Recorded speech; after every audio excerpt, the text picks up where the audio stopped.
ನಮಸ್ಕಾರ ಆತ್ಮೀಯರೇ, media house ಕನ್ನಡಗೆ ಸ್ವಾಗತ. ಜೀವನದಲ್ಲಿ ಯಾವುದನ್ನಾದರೂ ಸಾಧಿಸಬೇಕು ಅಂದರೆ ಕಷ್ಟಪಡಬೇಕು. ಆಗಲೇ ಅದು ಸಾಧನೆ ಅನ್ಸ್ಕೊಳ್ಳೋದು. ಕಷ್ಟಪಡದೇ ದೊರೆತ ಸಕ್ಸಸ್ಸಿಗೆ ಅಷ್ಟು ಬೆಲೆ ಇರಲ್ಲ. ಯಾರು ಯಶಸ್ಸಿನ ಉತ್ತುಂಗದಲ್ಲಿರ್ತಾರೋ ಅವರನ್ನೊಮ್ಮೆ ಕೇಳಿ ನೋಡಿ, 100ಕ್ಕೆ 100ರಷ್ಟು ಈ ಮಾತು ಸತ್ಯ ಅಂತಾರೆ. ಕನ್ನಡ ಸಿನಿಮಾ ರಂಗದಲ್ಲಿ ಲೆಕ್ಕವಿಲ್ಲದಷ್ಟು ಕಲಾವಿದರಿದ್ದಾರೆ.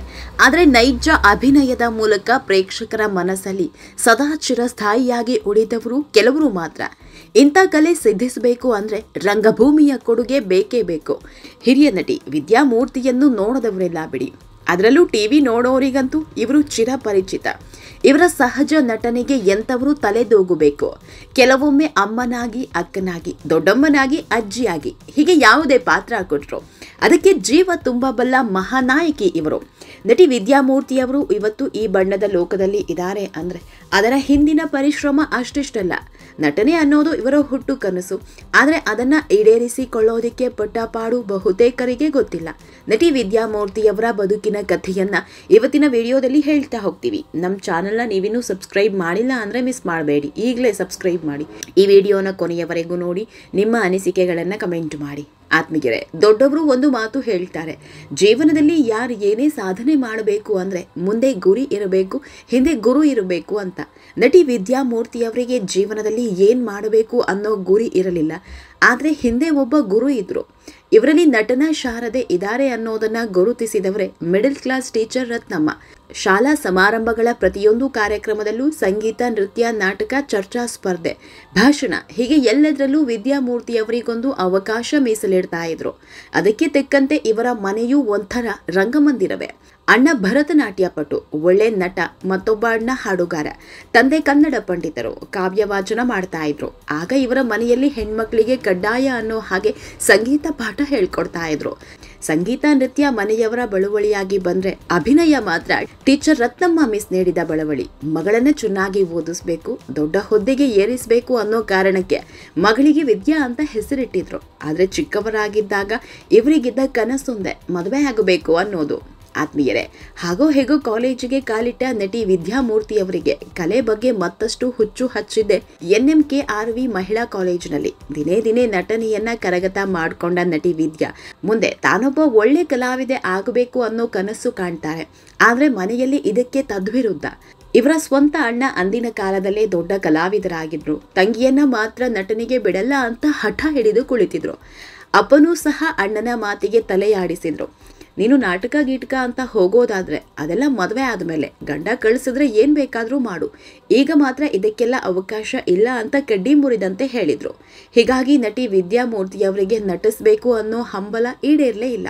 ಆತ್ಮೀಯರೇ, ಕಾಲೇಜು ಮುಗಿತಾ ಇದ್ದಂತೆ ಮನೆಯಲ್ಲಿ ಮದುವೆ ಮಾಡಿದ್ರು. ಮದುವೆಯಾದ ಮೇಲಾದರೂ ತಮ್ಮ ಕನಸು ಈಡೇರಿಸಿಕೊಳ್ಳಬಹುದಾ ಅನ್ನೋ ಆಸೆ ಅಲ್ಲೂ ನಿರಾಸೆಯಾಯಿತು. ವರ್ಷಗಳು ಉರುಳಿದ್ವು. ಮಗರಾಯ ಬಂದ. ಅದೇ ವರ್ಷ ಬೆಂಗಳೂರಲ್ಲಿ ದೂರದರ್ಶನ ಶುರುವಾಗಿತ್ತು. ಅದರಲ್ಲಿ ಬರ್ತಾ ಇದ್ದ ಸೀರಿಯಲ್ಗಳು, ಅದರಲ್ಲಿ ನಟಿಸ್ತಿದ್ದ ಕಲಾವಿದರ ಪ್ರಬುದ್ಧ ನಟನೆ ಎಲ್ಲವೂ ಮತ್ತೆ ವಿದ್ಯಾಮೂರ್ತಿಯನ್ನ ನಟನೆ ಕಳೆಗೆ ಸೆಳೆಯತೊಡಗಿತು. ಆ ಪಾತ್ರಗಳಲ್ಲಿ ತಮ್ಮನ್ನ ತಾವು ಕಲ್ಪಿಸಿಕೊಂಡು ಮನದಲ್ಲೇ ನಟಿಸತೊಡಗಿದ್ರು. ಆದರೆ ಇದು ಅಸಾಧ್ಯ ಅಂತ ಮನಸ್ಸಲ್ಲೇ ಲೆಕ್ಕಾಚಾರ ಹಾಕಿದ್ರು.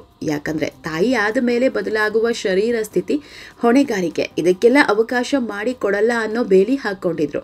ಈ ಟೈಮ್ನಲ್ಲೇ ನಟಿ ವಿದ್ಯಾಮೂರ್ತಿಯವರನ್ನ ದೊಡ್ಡ ಆಘಾತಕ್ಕೆ ನೂಕಿದ್ದು ಹೆತ್ತಮ್ಮನ ಮರಣ. ಅಮ್ಮನ ಸಾವು ಇನ್ನಿಲ್ಲದಂತೆ ಅನಾಥಳು ಅನಿಸುವಂತೆ ಮಾಡಿತ್ತು. ಸದಾ ಒಂಟಿಯಾಗಿರ್ತಾ ಇದ್ರು. ಯಾವಾಗಲೂ ಹೆತ್ತವಳ ನೆನಪಲ್ಲೇ ದಿನ ದೂಡ್ತಾ ಇದ್ರು. ಇದನ್ನ ನೋಡಿದ ಮಗ ಮತ್ತು ಗಂಡನಿಗೂ ಭಯ ಶುರುವಾಗಿತ್ತು.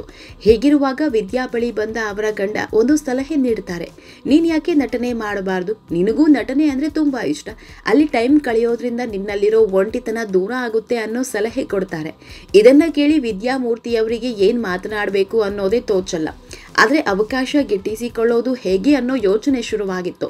ರಂಗಭೂಮಿ ನಂಟು ಬಿಟ್ಟು 10 ವರ್ಷ ಆಗಿತ್ತು. ಬಹುತೇಕರು ದೂರ ಆಗಿದ್ರು. ಹೀಗಾಗಿ ರಂಗಭೂಮಿಯ ಸಂಪರ್ಕ ಮಾಡೋದು ಹೇಗೆ ಅನ್ನೋ ಚಿಂತೆಯಲ್ಲಿದ್ದಾಗ ಹೇಗೂ ಕರ್ನಾಟಕ ಲೇಖಕಿಯರ ಸಂಘದ ಸದಸ್ಯತ್ವ ದೊರಕಿತು. ಒಮ್ಮೆ ಮಹಿಳಾ ಲೇಖಕಿಯರ ಕಾರ್ಯಕ್ರಮ ಆಯೋಜಿಸಲಾಗಿತ್ತು. ಈ ಕಾರ್ಯಕ್ರಮಕ್ಕೆ ರೇಡಿಯೋ, ನಾಟಕ ಮತ್ತು ರಂಗಭೂಮಿಯಲ್ಲಿ ಪ್ರಸಿದ್ಧರಾಗಿದ್ದ ಹಲವರು ಬಂದಿದ್ರು. ಅವರ ಪರಿಚಯದ ಮೂಲಕವೇ ನಾಟಕದ ಹಾದಿ ಸಿಕ್ಕಿದ್ದು. ಆತ್ಮೀಯರೇ, ಒಂದಿನ ಬೆಳ್ಳಂಬೆಳಿಗ್ಗೆ ಮನೆಗೆ ಫೋನ್ ಕರೆ ಬಂದಿತ್ತು. ಹಿರಿಯ ನಿರ್ದೇಶಕಿ ಗೀತಾ ರಾಮಾನುಜಂ ಕರೆ ಮಾಡಿ, ನಿನಗೆ ಒಂದು ಅವಕಾಶ ಇದೆ. ಜಿ.ವಿ. ಅಯ್ಯರ್ ನಿರ್ದೇಶಿಸುತ್ತಿರುವ ಭಗವದ್ಗೀತೆ ಅನ್ನೋ ಸಿನಿಮಾದಲ್ಲಿ ಸಣ್ಣ ಪಾತ್ರ ಇದೆ. ನಿನಗೆ ಒಪ್ಪಿಗೆ ಇದ್ರೆ ಫೋನ್ ಮಾಡು ಅಂತ ಒಂದು ನಂಬರ್ ಕೊಡ್ತಾರೆ. ಇದೇ ಅವರ ಅಭಿನಯಕ್ಕೆ ಮೊದಲ ಮುನ್ನುಡಿಯಾಗಿದ್ದು. ಇಲ್ಲಿಂದಲೇ ಹಲವಾರು ನಾಟಕಗಳಲ್ಲಿ ಅಭಿನಯಿಸಿದ್ರು. ಆತ್ಮೀಯರೇ, ಸೀರಿಯಲ್ ಲೋಕದಲ್ಲಿ ನಟಿ ವಿದ್ಯಾಮೂರ್ತಿಯವರಿಗೆ ದೊಡ್ಡ ಹೆಸರಿದೆ. ಇವರು ನಟಿಸಿದ ಬಹುತೇಕ ಸೀರಿಯಲ್ಗಳು ಅಂದಿನ ಕಾಲದಲ್ಲಿ ಸೂಪರ್ ಹಿಟ್ ಆಗಿದ್ವು. ಶಕ್ತಿ, ಮುಕ್ತ, ದೇವರು, ದಂಡಪಿಂಡಗಳು, ಕಲ್ಯಾಣಿ, ಮುಕ್ತ, ಗೃಹಭಂಗ, ಬದುಕು, ಮೌನರಾಗ, ಪ್ರೀತಿ ಇಲ್ಲದ ಮೇಲೆ, ಮನೆಯೊಂದು, ಮೂರು ಬಾಗಿಲು, ಸ್ತ್ರೀ, ಹೀಗೆ ಹಲವು ಸೀರಿಯಲ್ಗಳಲ್ಲಿ ನಟಿಸಿದ್ದಾರೆ ವಿದ್ಯಾಮೂರ್ತಿ. ಕೇವಲ ಸೀರಿಯಲ್ ಮಾತ್ರ ಅಲ್ಲ, ಸಿನಿಮಾದಲ್ಲೂ ನಟಿಸಿದ ಕೀರ್ತಿ ಇವರದು. ಊರ್ವಶಿ, ಸ್ಪರ್ಶ, ಮತದಾನ, ಮೈಲಾರಿ, ವಂಶಿ, ಪೃಥ್ವಿ, ಚಾರ್ಮಿನಾರ್, ಕಿಚ್ಚ, ಶಿವಾಜಿ ಸುರತ್ಕಲ್, ಅಣ್ಣ ಬಾಂಡ್, ಹೀಗೆ ಹಲವಾರು ಸಿನಿಮಾಗಳಲ್ಲಿ ನಟಿಸಿ ಸೈ ಅನ್ಸ್ಕೊಂಡಿದ್ದಾರೆ. ಹೀಗೆ ತಾಯಿ ಇರೋವರೆಗೂ ಈಡೇರದ ಕನಸು ಹೆತ್ತವರ ಕಣ್ಮರೆಯ ಬಳಿಕ ಈಡೇರಿತು. ಮಗಳು ಇವತ್ತು ದೊಡ್ಡ ನಟಿ, ಆದರೆ ಇದನ್ನ ನೋಡೋದಕ್ಕೆ ಹೆತ್ತವಳೇ ಇಲ್ಲ.